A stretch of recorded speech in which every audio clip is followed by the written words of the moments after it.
Separazione consensuale e giudiziale e modifica delle condizioni di separazione. Prima parte. Fino a quando è possibile modificare le condizioni di separazione?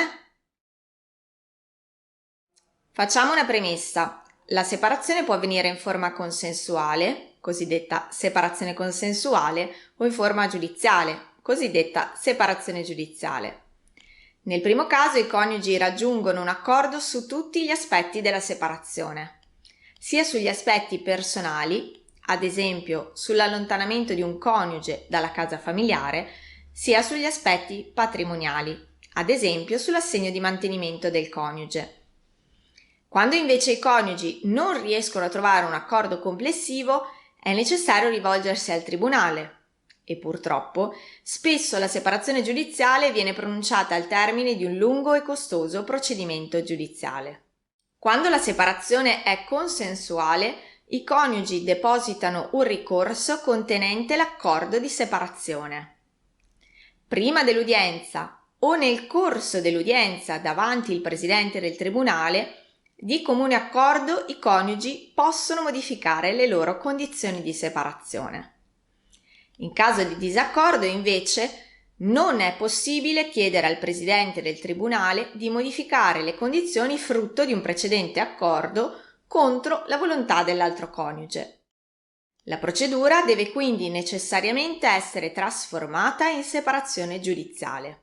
Quando la separazione è giudiziale, solitamente il coniuge che per primo è interessato a procedervi deposita un ricorso in tribunale contenente le proprie richieste, sia sotto il profilo personale sia sotto il profilo patrimoniale. L'altro coniuge deposita una propria memoria per opporsi alle richieste del ricorrente e per proporre eventuali richieste proprie. Dopo la prima udienza, letti gli atti e sentiti i coniugi, è possibile che il presidente del tribunale prenda provvedimenti provvisori e urgenti. Ad esempio, tipici provvedimenti provvisori riguardano il mantenimento del coniuge e dei figli, in attesa che il giudizio prosegua davanti a un altro giudice, detto giudice istruttore, il quale esaminerà nel merito le situazioni personali e patrimoniali delle parti e le relative richieste. Il coniuge che non condivida i provvedimenti provvisori e urgenti assunti dal presidente del tribunale può proporre reclamo alla Corte d'Appello per ottenere una modifica dei provvedimenti presidenziali stessi. Nel corso del procedimento giudiziale, se sorgono fatti nuovi, ad esempio particolari conflitti familiari o la perdita del lavoro da parte di un coniuge, ciascun coniuge può sottoporre al giudice ogni elemento utile ai fini della decisione e presentare le proprie istanze.